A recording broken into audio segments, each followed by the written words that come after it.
लापरवाही ये सामने आई है छत्तीसगढ़ के बालोद से, जहां पर नीट परीक्षा का आयोजन किया गया था। इसके बाद लगातार यहां पर बच्चों के भविष्य के साथ इस परीक्षा में लापरवाही हुई है। बता दें कि उनको गलत प्रश्न पेपर दे दिया गया, इसके बाद उन्हें समय भी नहीं दिया गया, जिसके बाद परीक्षा खत्म होने के बाद परिजनों ने हंगामा किया है। छात्रों के भविष्य के साथ कहीं ना कहीं ये बड़ा खिलवाड़ है। बता दें कि आपको इस मामले में एशियन न्यूज की टीम ने कलेक्टर और शिक्षा अधिकारी से संवाद करने की कोशिश भी की, लेकिन वो सभी इस मामले पर कहीं ना कहीं चुप्पी साधते हुए नजर आए।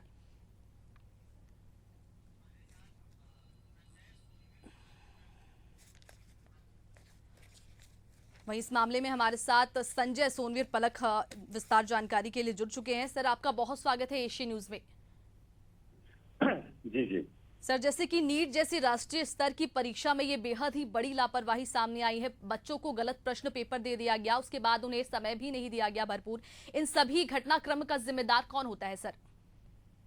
देखिए, सबसे पहले तो इस परीक्षा में पूर्ण परीक्षा के दौरान पे एक नहीं दसों प्रकार की गलती की गई। सबसे पहले तो बच्चों को जो प्रश्न पत्र बांटे जाते हैं उसमें नियमतः उनको कम से कम 15 से 20 मिनट पहले वो प्रश्न पत्र दिए जाते हैं, जिस पर वो अपना नाम और रोल नंबर वगैरह लिखते हैं। उसके बाद 2 बजे वो अपने उस प्रश्न पत्रों की सीट को खोल करके आगे के उसमें अपना लिखने का काम जारी करते हैं।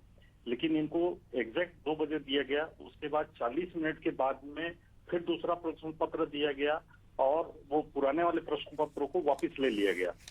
तो इस प्रकार से एक नहीं दसों प्रकार की इनकी द्वारा गलती की गई थी। वहाँ जो प्रशिक्षण उनको प्रॉपर वे पे जो वहाँ के टीचर्स थे उनको जो मिलना था वो प्रशिक्षण भी नहीं मिला था। एडमिट कार्ड होता है जो बच्चों को निकलते समय वहाँ पे रहता है परीक्षा केंद्र पर, उसको भी वो छात्रों को लौटा रहे थे कि छात्रों के द्वारा उनको बताया गया कि इस एडमिट कार्ड को वहाँ पे आपको रखना है करके। तो इस प्रकार से अनेकों वहाँ पे त्रुटियां हुई है और इनके द्वारा शुरू में ये बोला गया कि वो 40 मिनट के बाद में आपको जो दूसरा प्रश्न पत्र दे रहे हैं तो हम आगे आपके 40 मिनट का जो समय है उसको आपको एक्सटेंशन दिया जाएगा। लेकिन जैसी ही परीक्षा अवधि समाप्त हुई उनको दबाव पूर्वक में डरा के धमका के उन प्रश्न पत्रों को वापस ले लिया गया उनके द्वारा। और इसकी हमने लिखित शिकायत माननीय कलेक्टर महोदय को, थाने में भी एफआईआर हमने करने की मांग की हुई है। जिलाध्यक्ष है, हम सारे बहुत सारे पालकगण और विद्यार्थीगण हम सब गए हुए थे और इस पर न्याय की गुहार की गई है। क्योंकि इन सब घटना चक्र से वर्तमान में जो विद्यार्थी हैं और पालकगण भी मानसिक प्रताड़ना के दौर से गुजर रहे हैं और इससे आहत अगर होकर कोई बच्चा या पेरेंट्स कोई अगर गलत कदम उठा लेता है, कोई जनहानि होती है, तो इसकी जवाबदारी किसकी होगी? इसको लेकर हमने माननीय कलेक्टर महोदय से मुलाकात की है और न्याय की गुहार की है।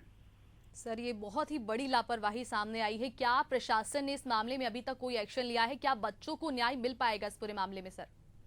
इसको लेकर हम लोगों ने कलेक्टर महोदय से बात की है और दोषियों पर कार्रवाई की उन्होंने आश्वस्त किया हुआ है कि जो भी दोषी हैं उस पर हम कार्रवाई करेंगे और इस विषय को लेकर एमआईटी से हम संपर्क करके आगे आपको सूचित करेंगे, ऐसा उन्होंने आश्वस्त किया हुआ है। आपसे जानना चाहेंगे कि अगर इस मामले में क्या कुछ एक्शन अगर नहीं लिया जाता है तो आपका अगला कदम क्या होगा? आपसे जानना चाहेंगे हम। निसंदेह रूप से हम सारे पालकगणों में तय किया हुआ है कि अगर इस पर कार्रवाई नहीं होती है तो हम न्याय का दरवाजा खटखटाएंगे, हाई कोर्ट जाएंगे और वहां पे भी अगर हमारी सुनवाई नहीं हो पाई तो हम सुप्रीम कोर्ट तक के इस विषय को लेकर जाएंगे। जी, तो बता दें बेहद ही बड़ी लापरवाही है। छत्तीसगढ़ के बालोद जिले में नीट की परीक्षा का आयोजन किया गया था, जहां पर ये बहुत ही बड़ा लापरवाही का मामला सामने आया है, जहां पर बच्चों को गलत प्रश्न पेपर दे दिया गया, उनके बाद उन्हें पर्याप्त समय भी नहीं दिया गया प्रश्न पेपर हल करने के लिए, जिसके बाद वहां पर लोगों ने हंगामा कर दिया। बच्चों के गार्जियन ने वहां पर हंगामा किया है। साथ ही प्रशासन के खिलाफ लगातार आक्रोश देखा जा रहा है इस मामले में कहीं ना कहीं, क्योंकि सालों से ये बच्चे इस परीक्षा की तैयारी करते हैं और ऐसे में जब परीक्षा की घड़ी आती है तो उनके साथ कहीं ना कहीं अन्याय हुआ है। जी, तमाम जानकारी के लिए बहुत शुक्रिया सर आपका।